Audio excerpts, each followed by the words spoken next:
everybody. Let me hit record.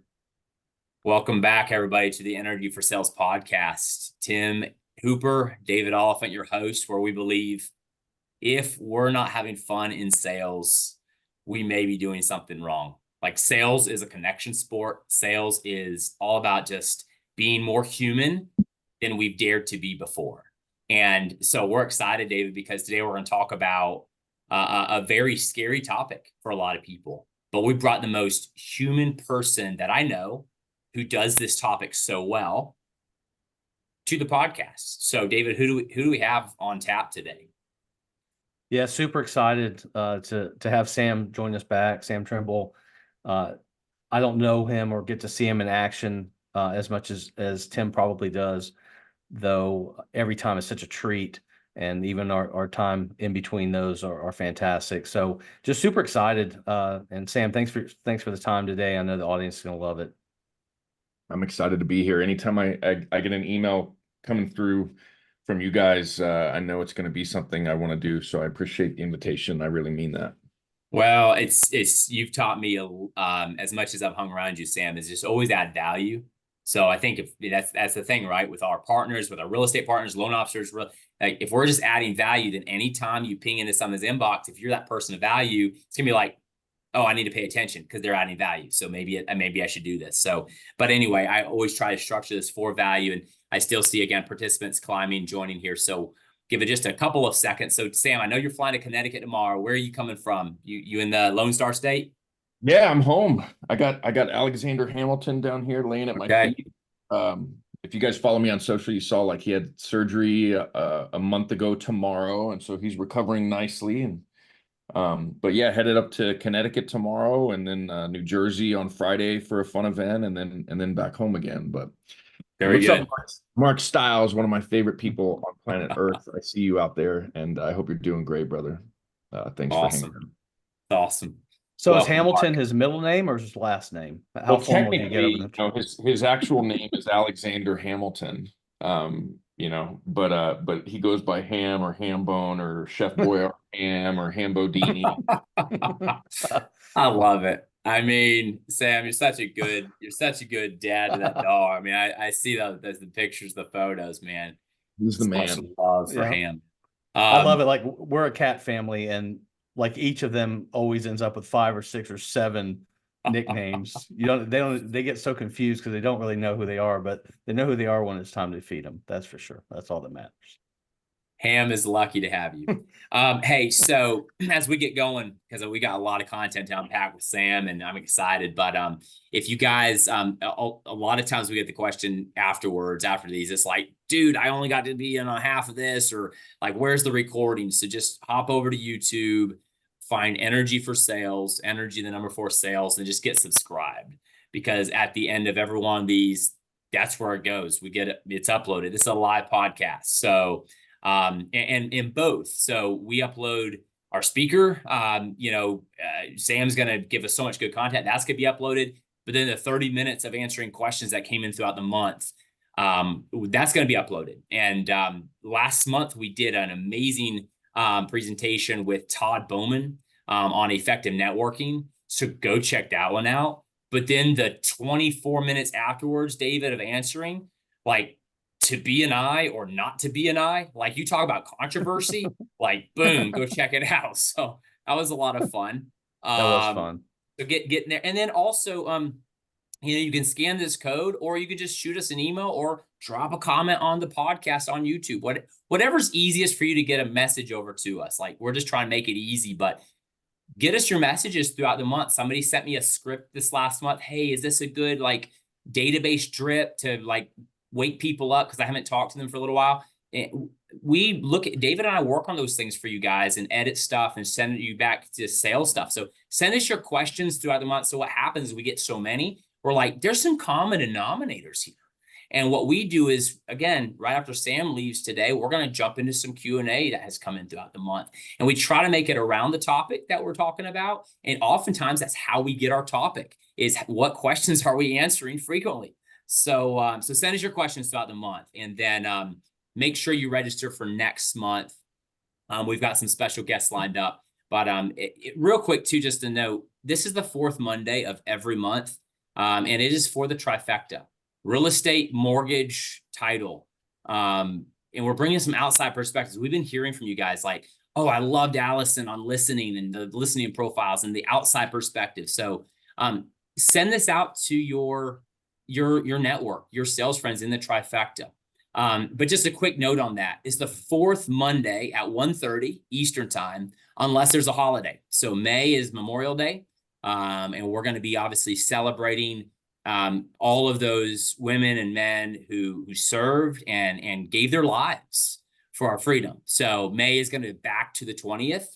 So that'll be the third Monday. And then November, December, obviously with the holidays there. So we'll back those up to the third, but everything else is the fourth. So get registered. And that's all the announcements and housekeeping. Without further ado, like, Sam, welcome, man. Like, stepping up, influence, voice, speaking.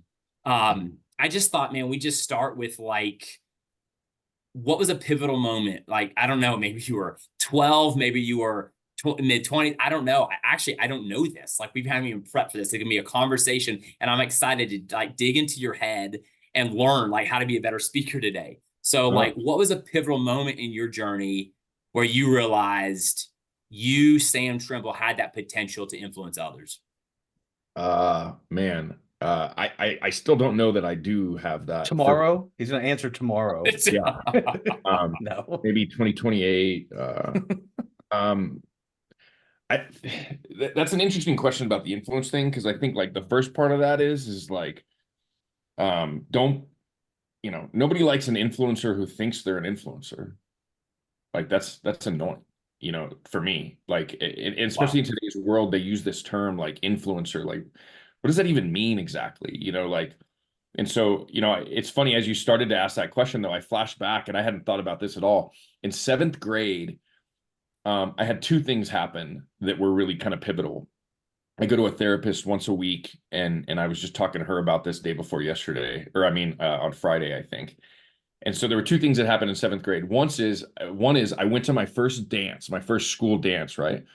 And this is like, you guys remember like Jinkos, like those pants, and like and Gerbots, like I had my favorite Gerbeau like jean shorts on, and like what my college man sweater is what my mom would call it. And I go to the dance, and I'm like, I don't know how to dance. I don't want to dance. I'm nervous. I'm scared. I'm afraid of girls. Like, we'll see how this goes. And I was in seventh grade, and this eighth grade girl came up to me and was like, hey, do you want to dance? And my friends are like, yeah, go dance. And I'm like, oh no, man, this is okay. So I go, we start dancing, and I'm just like kind of moving my knees back and forth. I don't know what I'm doing. And then she looks at me and she says, just kidding. I would never ask you to dance with me. And then she turns around, walks off, and I'm standing on the dance floor basically by myself in that moment. So that's the first thing that happened in seventh grade. And to me, that level of, I remember it to this day. I don't remember her name. And even if I did, obviously there's no way I'd say that. Like, I'm sure she's doing wonderful things. But I tell that story in this moment, one, because I just thought of it the other day for the first time in forever. But two, that is how I feel about some of these like social media influencers and things like that. Like, they are not always what you think. And so, social media and short form video content and all of these things can be wonderful tools when used correctly. And they can be powerful creators of community and collaboration and powerful tools for learning. They can also hide the Swiss cheese of some of the people that are creating them. And so I thought that this was this nice person coming to ask me to dance, but really it was someone just trying to kind of make fun of me and make me feel bad in that moment, which says, I think, more about her in the long term than it did about me. The second story from second grade, which is more meaningful to this conversation probably, is I got to play the principal of Santa University in the seventh grade Christmas production or holiday production at my middle school. And I still remember the first line. Like, I come out, I was in my dad's sport coats, and I remember like, welcome everybody to Santa University at the start of a new and exciting season. And I had never spoken in public before. I'd never been on a stage of any kind. And it was all my friends and you know, I was that guy that kind of hovered on like the outside of the cool group. There was like the cool group and the nerds, and I was like kind of in between and like a part of it. I was the biggest loser of the cool group and like one of the cooler nerds, maybe or something. I don't know, like somewhere in that. I think is a great place to be. Um, but I that was my first time ever experiencing like the guttural reaction to standing up in front of a group of people and having to talk, and like the physical manifestation of, oh my gosh, I'm gonna probably mess this up. I hope I don't fall. My voice is gonna be shaking. Some of us Hmm. get emotional, right? Like there's an emotional reaction. Statistically, more people are afraid of public speaking than death. Look it up, right? So like they're way less afraid of getting hit Yep. by a bus today than they are having to get up in front of a room of 200 people and talk for Yep. 5. And Yep. so when you realize that that's the case, the physical manifestations that happen, like I still have them, you know, and especially if it's if there's a green room situation, if I'm standing in the back of the room and they're like, "Hey, Sam, welcome, let's go," and I just walk up and I'm like, "Hey, how's it going?" If there's a green room situation where there's like a holding tank for Right. speakers, dude, I'm way worse off. Like I at Inman this year, I spoke at Inman, and I there was a green room available for us before, and I was like, "No, I'm good." I just like went in the room and hung out in the back and chatted with people because I was like, if I hang out in this green room, it's like debilitating for me. Right.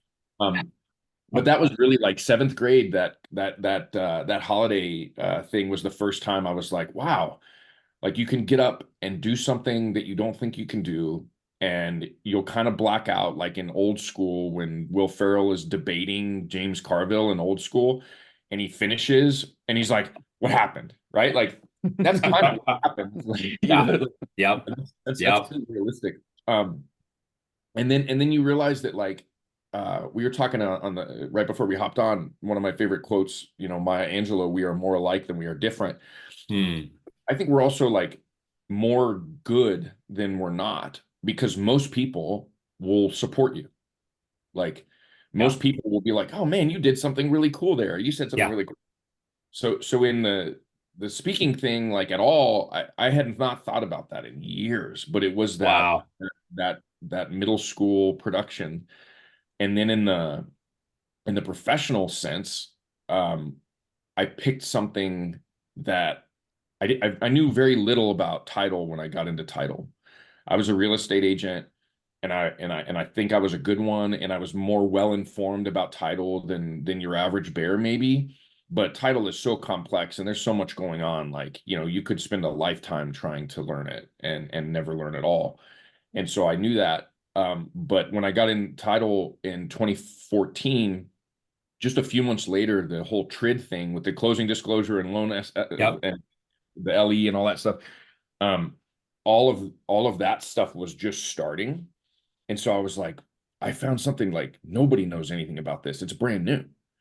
So the dates and the timelines and knew the regulations and like all you know, oh, you had to redisclose. Oh, we got to kick it back another 3 days. Like nobody knew all of it because it was brand new. So I just Yep. went down a rabbit hole of Yep. learning about something that I knew no one was going to be super far ahead of me. And although I didn't know a ton about title yet and was just starting to learn, I learned everything there was to know about that. And I created blogs and graphics and I started doing videos. And when I really feel like I turned a corner was here in El Paso, the Association of Realtors had an event that was meant to get everybody on the same page. So they had a panel. So they had this big stage. They rented this ballroom at a hotel room and invited like, you know, there were 2,500 realtors at that time here. And I think probably like 1,500 people were there. And I was just like, oh my gosh. And I applied to be on the panel because I'd been talking about it all the time. And I got on the panel and I walk up there and there's a lender that had probably been a lender for 30 years that everybody knew in town. And then there was a woman named Cindy Bilby who was the president of a direct operation for another underwriter here in El Paso and had been in the title business for probably 30 years. And then there I was, and I'd been in the title business for like 7 months. And I was sitting in that panel and I looked out and I knew all these people. I was just come from being a realtor. Yep. And then I sat there and I was like, I have done the work, I have done the research, I have learned this one thing This Yeah. one thing. If they ask me anything else, I am up a creek. But Yeah. if they ask me anything about this one new thing, I have done the work and the research. I am prepared. I am capable, and I'm going to do this. And I think I got like the second or third question, and I went Will Ferrell. I like, and I Blocked spit out out. all the stuff, and I knew what it was, and I answered. And then I was like, "What just happened?" Yeah. And like, what just happened? And I think that was the first time I realized like preparation, preparation, probably like the single biggest possible thing that anyone can do when they're going to speak in any setting, whether it's a real estate agent going into a listing appointment, whether it's, you know, someone hosting a seminar, whether it's doing a podcast, whether it's getting on stage somewhere, whether it's trying to have a communication with people in your life, your family, your friends, your loved ones, your significant other, whatever it is, like preparation for that conversation. And I like to call them conversations more than I do presentations or seminars, because to me, I'm the Great. type, like, I'm kind of walking around the room. I'm way too ADD to stay in the same place anyway. You know, and I'll notice somebody doing something and talk about it. I was in Philly last week, and a fox ran across the fairway at this golf course where I was speaking. And I'm like, there's a fox out there. And then like the whole room turned like, oh my gosh, a fox. That's so cool. And we had a moment of connectivity because of that. And like, and so Awesome. any conversation you have, whether it's an easy one or a hard one, requires some semblance of preparation. And I find that the more I prepare, the better it's going to go, whether it's personal, professional, or otherwise. That's awesome. I love that you mentioned doing the work. Doing the work. And I want to flip that on its head a little bit, because first and foremost, I don't think we have to convince anybody on the call today that, and again, this is public speaking, right? We've heard you. We love you. Everyone I hear says, I walk away from Sam's trainings, I had fun. The stories made me laugh. So connected with his audience and the industry. But the biggest thing is I took a notepad of actual practical things to go do. And so I don't, like, we're bringing you on to highlight like your journey. And it's so funny because, I mean, here you are like telling stories and like the fox running across, like you're telling us, you're showing us inside of your heart that for you, it's just all about leveling up a conversation. All the way back to El Paso, where you decided, I'm getting into something new here, don't know anything about title. I'm going to go level up this conversation. This was an event you said to bring everybody together. There's obviously a reason you even want to be in that room, let alone apply to be on stage. This wasn't you going and selling tickets to the Sam Trimble event. This was you looking into your industry at events that were already going on for causes and programs that you could get behind, that you were already going to be in the room. So I don't think anybody on this call needs to be convinced that stepping up to either a panel situation, a podcast interview, which, by the way, in the trifecta, everybody's looking to interview everybody. So real estate agents want to interview title want to interview loan officer. Like, we all want to like kind of get in each other's heads, which is beautiful. So right away, everybody listening to you, Sam, I think understands that if they could get onto some level of a platform, not for the Tim Hooper or David Oliphant show or Sam Trimble show, but to influence the industry, to speak their heart. And then you said, do the work. You mentioned the loan officer and the real estate agent, these big time people sitting next to you who they were well-versed in their stuff. So here's the thing. Either you're on this call just starting out, go do the work and niche down and learn something that you can really get passionate about and talk about. But you're probably on this call, a lot of you guys, and you've been doing the work for years. You know the stuff. And it's like, okay, how do you go start? So Sam, like, I think it kind of gets us to the next, because I think people, we understand influence, like influencing our industry, you know, maybe getting on stage or invited. But I think sometimes we freak out because it's like, well, what will I say? What do I actually talk about? And sometimes I think it's like the whole analogy of what comes naturally for you that doesn't come naturally for everybody else is probably your gold you don't even see. So like, how did you find your voice?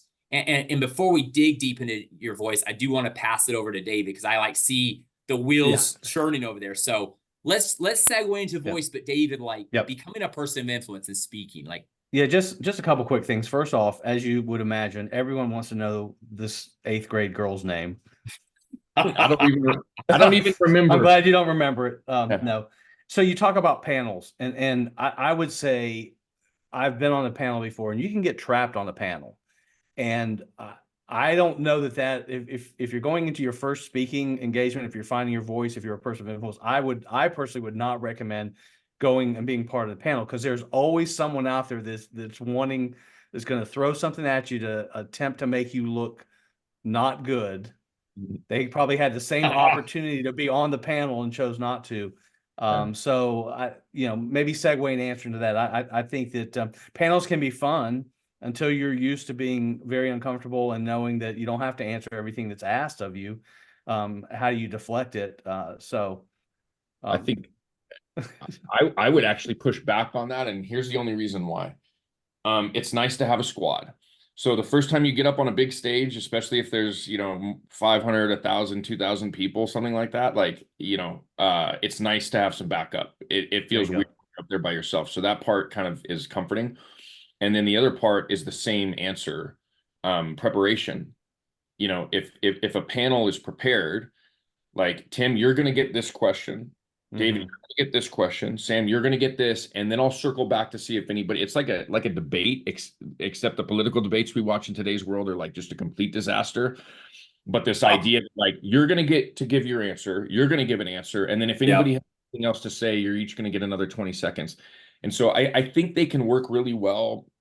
I did another one. I did a panel at Inman as well, and that one worked really well. But we had met each other several times, and we got to know each other a little bit. Who's good at what? What do we focus on? Oh, this guy's the X's and O guy. This is the big picture guy. This is the marketing and fun guy, whatever. And so I think it can still be successful. And to me, panels are like a security blanket when you're very first starting, because you don't have to do it by yourself.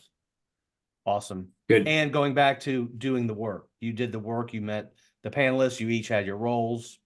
Yeah, preparation. Great. Well, yeah, and so doing the work, again, as we segue into finding your voice, if you're out there, you are doing the work, you've been at this for years, and you think, okay, I listen, coming out of Energize, I had about 3 or 4, and then a couple of trickle in like questions over email and some text and a phone conversation the other day. So I would say a good, probably 7 to 10 between all of that, people who said, I want to learn to speak. I want to learn to get up in front of a room of real estate agents. I want to learn. So with loan officers last week for 2 days, President's Club and Chairman's Club. And out of that, couple of people, I want to do an event. I want to learn to get up in front of a room. And so I know that people want to. And I think the biggest thing is they know it'll leverage them. It'll bring greater influence, greater awareness in the marketplace, greater referral partner impact, greater Sam's emailing me. What's he got to say? Let me open this one, right? Like there's greater influence, but it's I don't know my voice. I don't know. So Sam, like, somebody's been doing this for a long time. How do they, like, what's their voice? What are some practical ways that you found your voice? I mean, you are, in my mind, you are that fun marketing entertainer. I want to look at you as an attorney, like technical talks. So like, how do you find your voice if you're just starting out? I think you have to listen. The very first time I ever did a presentation by myself, it was on that TRID stuff, right? And it was to a large real estate brokerage in West Texas. And I stood behind a podium, and I had a deck up on the wall on a projection screen, and I went through it. And afterwards, the broker, who was a friend of mine, walked up and was like, dude, you got to get out from behind that podium. And like, that was so stiff that like, I didn't recognize you up there, bro. And I was like, man, yeah, because I'm not a podium person. I have a hard time standing in one spot for very long. I have a hard time sitting in one spot for very long. And so him saying that to me, like, for a tenth of a second, I was like, oh, I'm like offended, like that. Dang, you just like slapped me. And then a millisecond later, I'm like, oh my gosh, this is really great feedback. So then I realized, like, no, man, you are a conversational person. You are not a legal scholar. You are not I am less X's and O's and more 30,000 foot and then diving in like like a hawk or something. It's like, let's start up here. Let's talk about what's up here, and then let's pick one or two things, and then we're gonna dive in. Yeah. And so but I only realized that by doing it. And so like the first key being preparation, in my opinion, and even if that means giving that talk to your kids or your significant other or your parents or your Hamilton or whatever. But the second one is just repetition, man. Like, and I know the thing, it's like, okay, a heartbreak. What's the cure? Time. Getting really good at something. How do you do that? Repetition. Like if you've ever read The Outliers by Malcolm Gladwell, if you have, you should, and if you have, you'll understand what I'm talking about. And it talks about this concept of 10,000 hours, which is the approximate amount of time it takes for a human to get incredibly good at something. And so, hopefully it doesn't take 10,000 hours. That said, if the first time you get up, you feel like there's someone on this call right now that I see the name, that I will not name this person, but I've done some stuff with this person in the relatively near future, and they got a little nervous starting before a little bit of an intro and things like that the first time. The second time, significantly better. The third time, easy breezy, beautiful cover girl, no problem, all is well. What are the difference between the first, second, and third time? 3 times. Repetition. It was the same thing. We just did it 3 times. So by the third time, wow, I feel better. And so getting those reps, though, is the thing. Like saying yes if somebody asks, asking if somebody doesn't ask, and then whether there's 5 people or 500 people, appreciating that that is a moment to learn from one another, get better, and it's another rep. Yeah. So when you started talking, my brain went to, and guys, I just put the link to Outliers in the chat. So Great good. book. But Sam, right when you started talking, I actually know, because I think it was down in Orlando, you were doing a talk, and I think you actually showed the picture of this talk or close to that era, and you were like suited up. You were the title rep, suited up, tie behind the podium, and I was like, that's not the Sam we know and love. Like, oh no. But you were telling the story. And so in my brain, where my brain went was, you had to do that first one in order to get that feedback. So then you could do the second one a little different, and then you kept getting feedback. So I love that you said, and here's the key, guys: listen, but you're not going to even hear anything unless you actually start. So if you want to find your voice, I think listening, but you probably need to go start. So what's the first thing that comes to mind that you could get up for 10 minutes, 15 minutes, 30 minutes, and give a talk around something you know, and then you'll be able to go from there to further develop your voice because you dug in on Trid. You knew it. And then somebody came and said, dude, that was a little too technical for you, man. But it was easier to steer a moving car instead of trying to be parked and trying to, steer it. So, not having power steering sucks, man. Yeah. Hard. It makes everything more complicated. Like, that's it. A moving vehicle is significantly easier. And so, the funny thing about stuff like that is like, we so often think, there's 2 parts of speaking or trying to create influence, build brand authority, market authority, create connection, create community, and leverage some semblance of knowledge. One is to give people what they're asking for. Right? That's one way. So if I'm a real estate agent, or I'm a title sales rep, or I'm a lender, or I'm a car salesman, or whatever I am, I'm listening to what other people want. If I want a fast way to do that, I'm probably going to a place like answerthepublic.com, and I'm entering a search term, and then I'm finding out what those top 100 things that people are Googling around that topic, right? So if I put, title insurance, it's going to say like, what is title insurance? Do I need title insurance? What's the difference between that and homeowners insurance? How much does it cost? How long is it good for? Why is it important? Like, right? It'll give me a list of all those things. If I'm a realtor, all the same things. Do I need a realtor? How much does it cost? Why do I like, it'll give you that list of what people are actually concerned about in that field. Yeah. So that's an easy way to listen to the people and give them what they're asking for. That's the way to get on top of Google, by the way. Like if you're in any business, I'm a car salesman. I'm going to enter car sales El Paso, Texas. It's going to tell me what people are looking for. I'm going to create a bunch of blogs using Chat GPT probably and making them my own, turn them into videos, put them online. I'm going to be number one on Google, and it's going to take me a few weeks. So like there's just kind of a fun little like breakdown of that. So the one side is, what are people asking? What do they want? Yeah. The other side is what do you know? What do you like? What makes you tick? And what matters most to you? And it may seem self-serving, but when you realize the connection between those two things, right? So like if I'm gonna say what's the most popular thing in many businesses right now, but especially in the real estate world, it's all about AI, right? So like I'm gonna be like, all right, cool. So I'm gonna create a presentation on AI. What's important to me? Creating genuine connection with other humans, because life is freaking hard and we need each other and we need to all be in this together. Oh, good. Yep. So when I talk about being authentic, like if you've seen me speak, you've probably seen me cry before, because I'll talk about things that really matter to me and I get emotional, and that's who I am.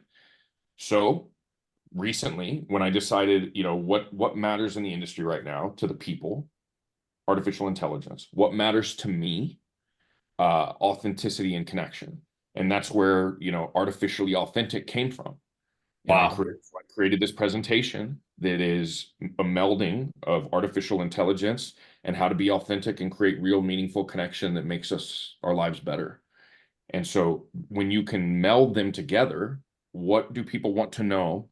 And then what do you either know about it, or what are you interested in? And you can meld them together. Like that's where like the sweet spot is. Like that's the special sauce, in my opinion, Powerful. because you're giving people what they need and what they're looking for, while also recognizing that, like every time I speak for an hour on a stage, in Connecticut a couple times this week, and in New Jersey, I'm going to have 3 therapy sessions, bro. That's what that is. And I like that you, yeah, David, go ahead. Go ahead. I wanted to pose one of the questions in the chat, and Sam, you touched on a lot of this is with regard to just got to get the reps. You got to get the reps, but other elements to build that confidence. Some folks fight that imposter syndrome, like, hey, they want me to speak, and I don't know that I'm worthy. And I mean, any thoughts on either of those? Like, if you faced it?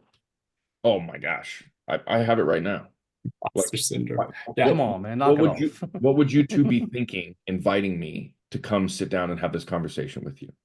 If people only knew what it was like to swim around in my head, I would never get invited anywhere. And that's a real thing.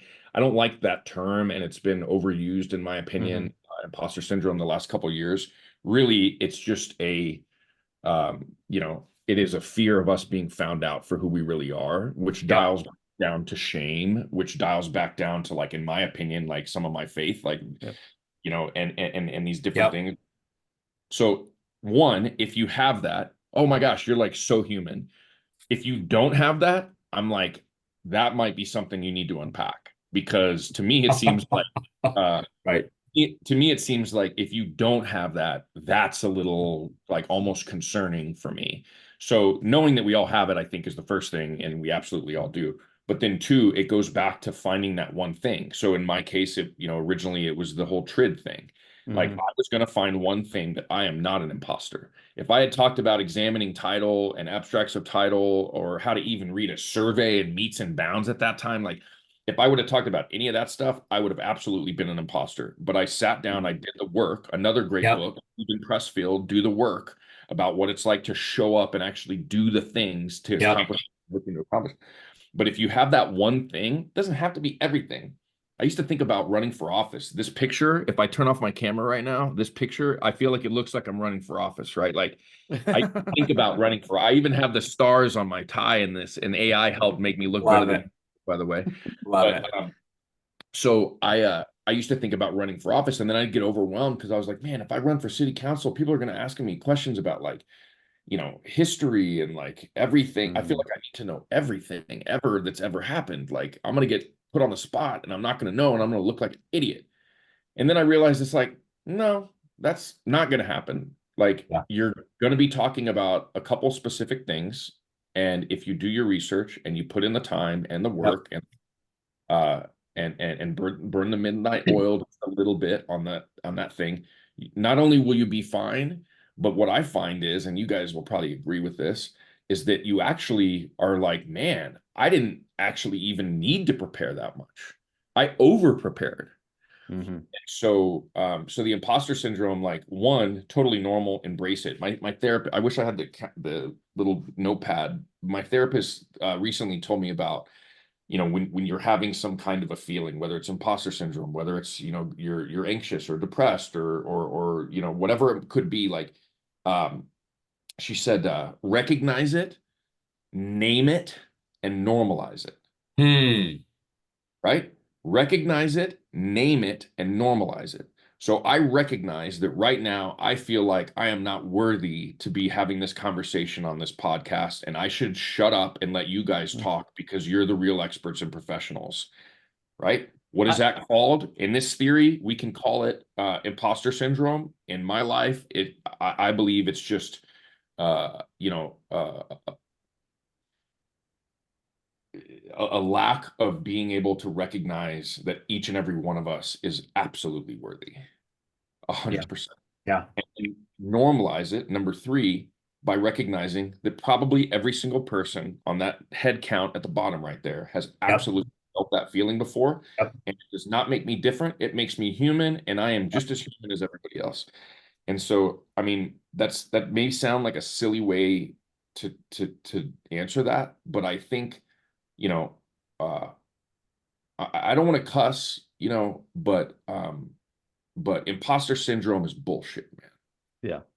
You're getting you're Well, you're almost, welcome. Yeah, you're welcome. I almost went there earlier that it's more like Wayne's World. We're not worthy. We're not worthy.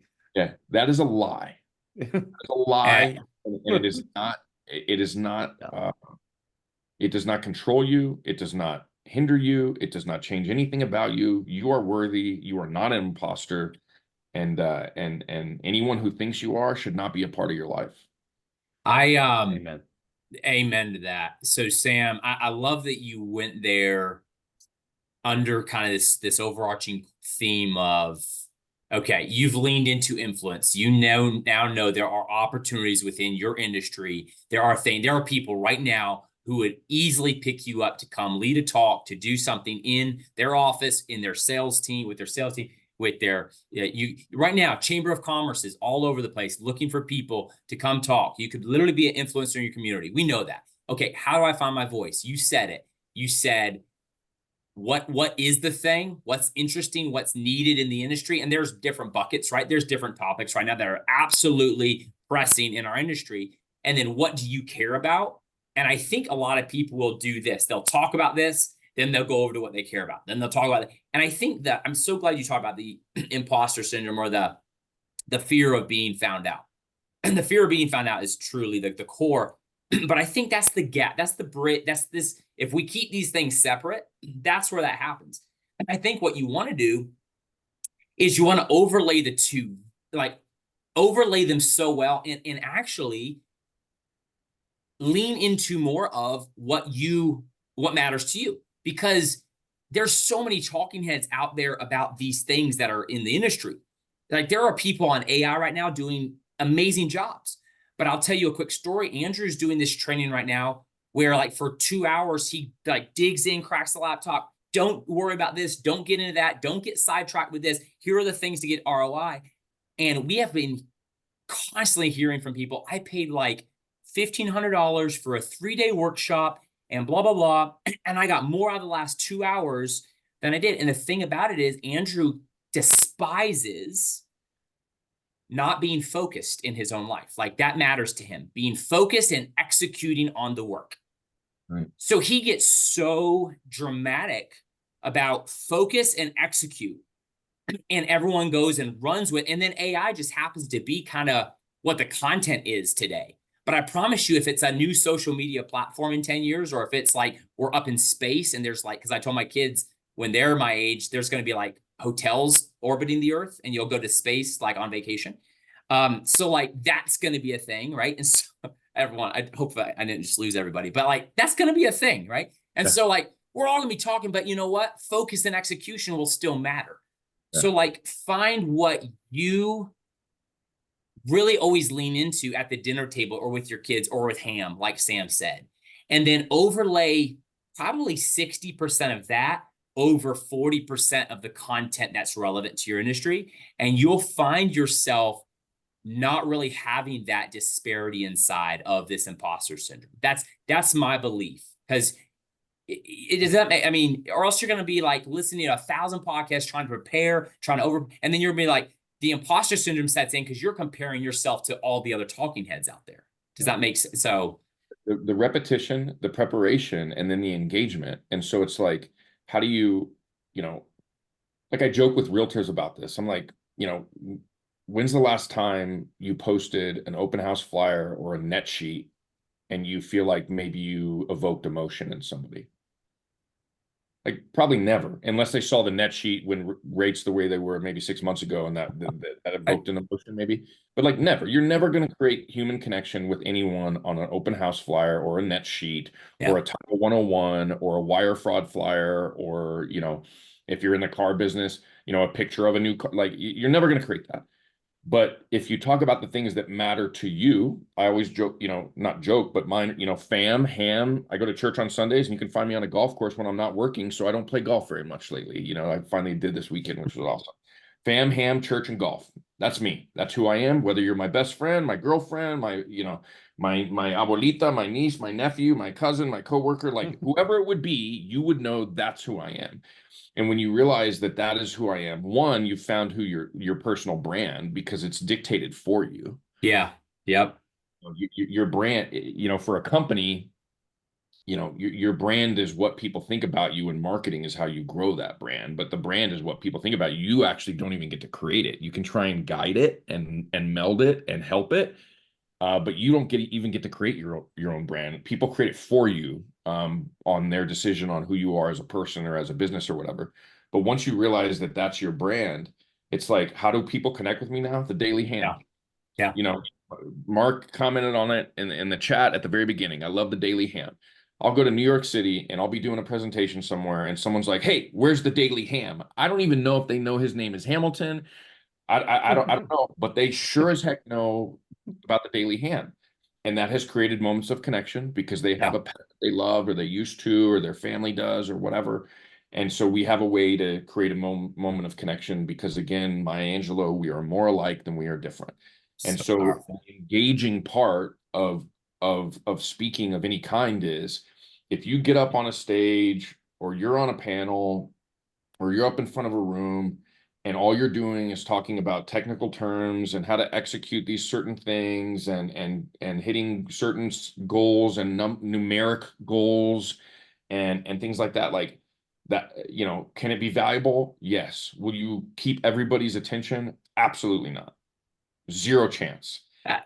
But if you go up there and you talk about the things that matter to you and then how they relate to the things that matter to them, and how they relate to setting those goals and how they relate to you know, some of the mundane things that we need to know more about, though, to be great at our job.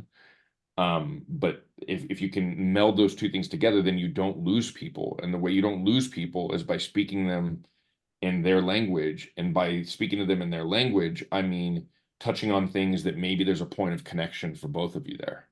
And then it matters to them. And it matters to you too, you know. So powerful, man. And you really segueing right into, you know, our kind of our third. So we talked about influence and voice, and then, all right, let's like step up to public speak. Let's do it. And you shared some of your challenges, right? Early on, you know, again, doing the work, practicing reps, and then also, you know, sometimes the style of talk is easier versus the green room, backstage, getting mic'd up, lav mic, and thousands of people and the bright lights on you. Somebody said you got to practice the reps before that, or else you'll melt in the spotlight. And it's true. So like, can we just kind of go tactical here for a second? All right. So first and foremost, if you've never done a talk before, you know, get invited to something small in the community where these are your friends in the room. They're people. You remember like when you were in a speech class, if anybody did speech class, and like the people going in front of you, you were more tense for them. You wanted them to do well. And Sam, you said this earlier, everybody's your friend in the room. They want you to do well. So like, if you could get invited to the people in the association that you're already doing business with, and you could just unpack things that you're doing, and then, but there's some technical aspects to that, right? The talk, the how you stand, not reading your slides. So like, can we get like tactical a little bit? Somebody like they're going to step out to public speaking, but they're hesitant. Like, can you start from how you build a talk, Sam? And you said something earlier, which is profound to me, but like, how do you start all the way to preparing, starting the talk, building it out, and then going up on stage to like deliver? Just kind of break this down into steps for us. And Yeah, and I know what you're mentioning, and I was gonna see if I had the actual. I see our friend Bev on this call, and so I was gonna like give you guys a little bit of an insight. Oh, they did an amazing job with Okay, so see, this is Facebook, Instagram, ads class. Yeah, that's the class. So that Facebook, Instagram ads class that we did, Bev, a couple of weeks. That was the class. That's it, right? And in her case, she created some of the titles for me. But what I've always done is I back into the content, but I start with a title. So what is the title of this talk? You know, and then once you find that, and how do you find that? Answer the public, asking questions, thinking about what matters to you. You know, the artificially authentic thing that my AI class, the first version of it, like that's where that came from. Like artificially authentic was a, hey Bev, hey, she just said hi, so hi. My mom said you always respond when somebody says hi and you smile. And there you go. Hey Bev.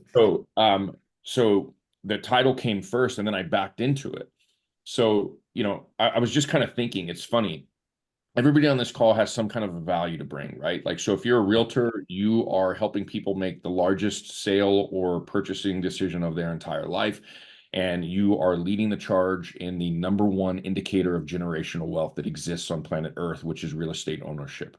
Okay. That's a big deal, right? So if you're involved in a local community center of some type, or a church, or a club, or a Rotary, or Lions, or whatever, you should be going to that place and saying, hey, you know, I would like to give a 10-minute talk to this group or this congregation or whatever on the top 3 ways to build generational wealth using real estate, right? That sounds like a cool class to me. If I was a person looking to raise up my family and make sure that when I'm gone, they're in good shape financially, which makes me feel better as a human when I leave this earth. Not the most important thing, as you and I, as the 3 of us know, but it is an important thing. That sounds like an interesting class. That sounds like something interesting. And if you're a realtor, you're an expert in that. And then, so when you go and you ask this group, like, hey, you know, is there any way at this upcoming meeting that I could take 10 minutes, maybe even just 5, to talk about the top 3 ways for people to build generational wealth to leave their family in a better place? Most people are going to say yes. And then you're going to have to go build the content. Right? Like, so I create the title and then I go back and I back into the content. And one of my favorite ways to do that is to consume information. And so I will go to some of my favorite websites. I'll read a book. I'll listen to, I'm a voracious listener of podcasts and audiobooks at this point. And I will go seek out some of my favorite minds and pick the brains of them. And then before you know it, with a notepad, like I just showed you guys, and Bev, now you know, like it became a class, and that was 45 minutes long, and people said they got something out of it, which is really wonderful. But yeah, you're exactly right that there's people everywhere looking for people to speak. Every Lions Club and Rotary Club and club like that, the usually it's like the VP of programs, right, is the person. Yep. And they are desperately, like the Rotary Club, my Rotary Club, 50 50 weeks a year, right? Thanksgiving week and Christmas week, they don't meet. They meet 50 weeks a year. They need 50 speakers a year. Yeah. So if somebody were to call the president of the Rotary Club and find out who the person was that's in charge of programs that year and reach out to them and say, hey, I've got this presentation. It's 15 minutes. It's on building generational wealth, because I think it's really important in today's world. They'll do it. They'll say, yes, here's your date. You now have a date. And so it's like, I applied last week. I have a buddy and I think it's going to work out. And so I think this year, or I mean, yeah, towards the end of this year, I'm maybe going to speak at the National Auto Dealers Association. It's the largest car convention in the world. And I did that because my buddy, this dude is like, hey man, he's all, I think the things you talk about could be pertinent in any business when it comes to sales and creating effective relationships Yep. and being authentic. Like, you should do this. So I went and I did it and I got a response back. And because of him being cool and maybe trying to help me out, it's probably has a better chance of working out. But that's like totally outside my, like, I never would have thought, like, I've never sold cars. I've never been in the car business. I know nothing about car financing. Like, I can change my oil, which is like, actually on my new car, I can't even change my oil. Like, I don't even know where to start. But I'm going to go do it, Yeah. Yeah. and so the opportunities are there. Ask for them gratefully, accept them gracefully, do the work, prepare, find a way to be engaging, and then show up and do it. And the first time you do it, you're probably going to be like, I suck. And frankly, you probably did. I know I did. I know I did for many repetitions. But then when you get to that point, maybe it's the second one, maybe it's the third one. Our friend that we were talking about earlier, the intro that we went through, it was the second one. I mean, and the first one was fine, but it was a little stiff. And then the second one was wonderful. And the third one was wonderful. It only took 3. Yeah. It didn't take 10,000 hours. It took 30 minutes. Right. And so when you turn that corner of, like, when you walk, off either the stage or out of the front of the room, or you go sit down back in the congregation or whatever, and you're just like, wow, that, like, I didn't suck. Yeah. Yeah. I could have been better. I need Yeah. to work on this. I need to work on that. Yeah. This needs to be tightened up a little bit, but that didn't totally suck. Yeah. And Sam, that's cool for you. I was going to mention something, Yeah. for sales leaders and those of you on sales teams, those are great opportunities to take the lead role. Tim remembers with that sales team, I would let them lead sales meetings, so they would have to prepare and I mean, why me pull it all together every time? I think also, with teams, we have competitors, we have industry things we need to learn. Pick a topic, go research it, to Sam's point, name it, and then go build something around it and present to your teams. Yeah, one of my favorite things to do to build that confidence, real quick, sorry to interrupt, is no, please. Is volunteering, man. So, like, I was the chair of the city plan commission, which is like the level below the city council, for 3 years or something. And before that, I was on the historic landmark commission, and these are at the city. And by the way, like, your city and county, wherever you are watching this, they are desperate for people to step up and be on some of the urban development and appropriations and city planning, which is a really good one if you're in real estate, by the way. And historic landmark, which is also a really good one if you're in real estate, by the way, just as an aside. They're looking for people. And when you go there and you sit on this dais and you learn Robert's rules and you learn, what it means to bring something to the floor, and then the commentary, and then the vote, and then discussion, and then that builds a confidence, I think, in speaking too, because it's like, this is real stuff. This is a real room.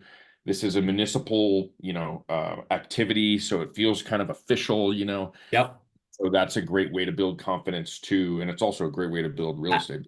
I'm glad you went there. I'm glad you went there because, David, go ahead. Did you? Well, there are a couple comments that I think are perfect questions to ask both of you, Tim and Sam, who do a lot of speaking. Those first few minutes can be very nervous. How do you bring that audience in?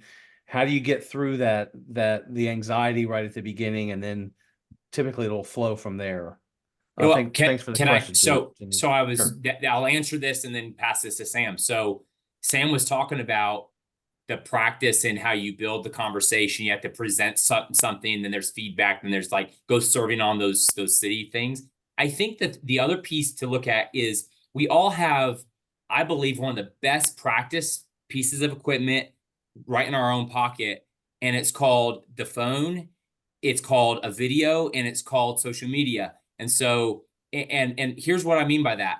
A lot of people in the trifecta were posting stuff that is okay. I mean, listen, we all need marketing and our brand out there and all that.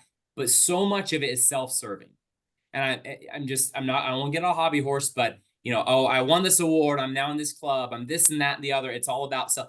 What if we instead went to our social feeds and went live with, hey guys, from like 10 listing appointments I've been on the last month, this is the biggest objection I'm hearing, or this is the biggest fear of the sellers out there right now. Or like, what if we went to our social feeds and actually practiced? And we just went and realized that what do you have to do to go on social feed? You want to present a problem. You want to ask a question. You want to start with what's the most important. You have to do that in 7 seconds or you lose them anyway. So then when you start doing that, what I found, Sam, and maybe this is the same story because you said you got on video at some point. What I found, I became a better speaker as I started leaning more into video. And I don't want to make this a whole video training. We do that, right, Sam? We do like a whole other series on that. But instead of our social feeds being so much about branding us, why don't we go start talking about what matters to us about the industry we're in? Like Sam said, it's wonderful. And letting that be a practice run. Because in the first minute or two, if you'll build out like 3 or 4 or 5 questions that you will ask the audience that absolutely matter to them. I promise you, everyone will pay attention to you right away. And then you don't feel like you're getting up there rambling for 3 minutes. Ask questions and then just say, so now that I've asked you those questions, we're going to unpack that over the next 30 minutes. So ask questions, so much better, or get up there and just tell a story that just like really pertinent, relevant, that brings all the point that you can open up and unpack the points with, but start with a story. So Sam, I'll pass it over to you with that, but I'm like, go to social media right now and start practicing on what matters to you and talking about it. Yeah, I mean, I love the question thing. I used to open, depending on the scenario, like a lot of presentations with that, just asking about general market conditions and things like that, that give me certain talking points. And often there'd be someone that said something that was like really kind of interesting that we could harken back to, you know, when you called it like an entertainer, like that's what, like what do comedians do? There's a joke at the beginning of that show, and they usually end the show with something related to that first joke, and it pulls it all together. And then Janine asked a question that I think is really interesting, and I just wanted to touch on it real quick, and then I'll shut up and leave you guys alone. But she said, that she's can be a little nervous for the first few minutes. So if the presentation's only 15 minutes, that's a bummer. My response to that is like, that's what we build up to. I think like there's a reason why TED Talks are 5 minutes, right? Or less. And it's because like, we're going to get to the crux of everything real quick. And those speakers that do that are incredible.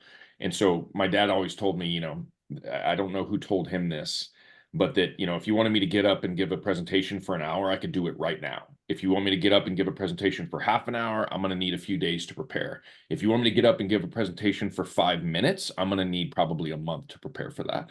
And so that's one thing to think about. So it's not, that part, it's kind of like the big leagues. Like, I feel like if I could get up and give a 5-minute presentation and then walk off and have accomplished anything, that I would be like, I've really gotten somewhere. Yeah. And I'm not saying I can do that, but I would love to try sometime soon. And then the second piece that she asked, she said, getting started with the presentation is where she struggles, like getting them hooked and excited. Yes. And so how do you get people hooked and excited? You get hooked and excited. How do I get hooked and excited? If you've ever been to one of my bigger presentations, you've seen that I started by talking about my hometown, El Paso, Texas, and the people I love most on planet Earth, with putting a picture of them up on the screen, and that is my family. And so I talk about where I'm from and my family, and then I relate that into having a chip on your shoulder a little bit, and then off we go. But I am literally not only creating connection with the audience, not only hooking them with a story that I think is important and pertinent because I have the most wonderful family and I love El Paso, Texas, but I also get to talk about things that really fill my buckets. So no matter what happened right before I started that presentation, no matter what phone call or email I got, no matter what's going on in my life, no matter what text I got, I get to step up there, talk about a couple things that mean the most to me, some of the things that mean the most to me, and then we're off and running. And so like start that presentation with not only a way to create connection, but also something that invigorates you and makes you feel good, because it will direct your emotions as you go through that presentation. So I love that question. And that's literally why, if you've ever seen most of my presentations, At least, you know, the slightly bigger ones, like I have a beautiful time lapse of downtown El Paso with Juarez, Mexico in the background. And then I have a wonderful picture of my incredible family from when I was 3 or 4 years old. And both of those things I love. So when I start talking, I'm in a good place no matter what's going on in life. I love that. And earlier in the talk, Sam, before we let you go, you had said something that sometimes that can seem self-serving, right? When you talked about what's important to you and you say sometimes it's self-serving, I think all of us have to realize is we are uniquely us. Nobody sees the world through our lens. So put yourself in those first couple of minutes, put yourself in a good place. You like our job is not to impress an audience. If you're there to impress the audience, rethink your strategy. We are there to connect and to add value. Dale Carnegie said it best once. He said, you either educate, entertain, or empower. Yeah. Educate, entertain, or empower. Comedians absolutely 100% entertain. In our industry, very heavily educate. Inspirational speakers, keynoters, heavily empower.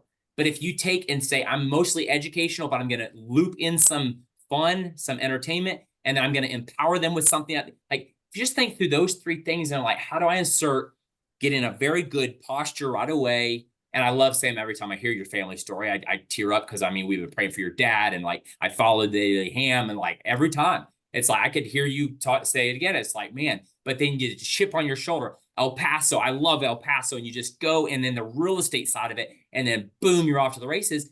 It's masterful. Another approach is a lot of times to go into a talk to say, does anyone else struggle with? Does anybody else get tired of? Does anybody else like really just unpack some emotion right away and get everyone engaged?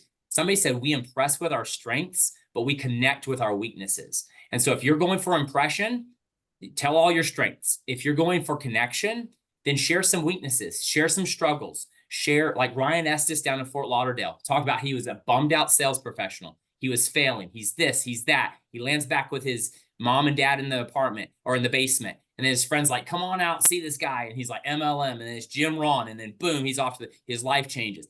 Everybody leaned into that because we all know what it was like to be lost in Salesforce with a book of business that wasn't fruitful. And like he pulled us all in with his weakness. Like he connected with that. So don't be afraid to, take the sports coat off, show your scars. Sam, I will tell you, you've inspired me the 4, maybe 5 years now that we've known each other. And every time I hear you talk, you don't know this. I do this for every speaker, but I take like the notes from the talk, but I also take notes on the side that things I like. Like I liked how he paused.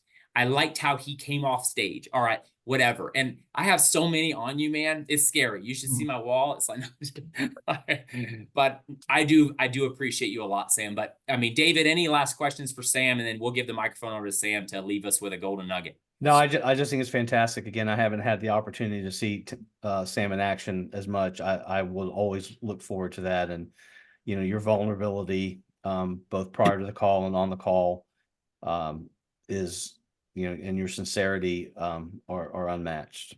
So thank you. Yeah, thank you guys. It really I got a lot going on in life right now, and it's hard, man. It's hard. And but literally and figuratively, like we're all in this together. I truly do believe that a rising tide raises all ships. And when you surround yourself with people that love you and respect you and care for you, you cannot fail. You will not fail. They will not allow you to fail. And in my opinion, like my savior will not allow me to fail. My victory's already been won. So everything's going to be okay, in my opinion.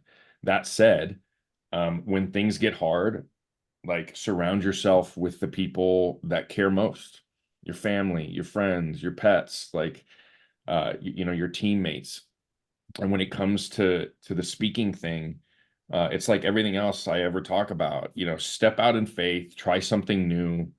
And when you do the work, the results follow every single time. Most people may just never do the work. Right. So like just by getting out of bed, getting started, you're probably ahead of half the people out there already. Everything else is just cherries, man. It's great.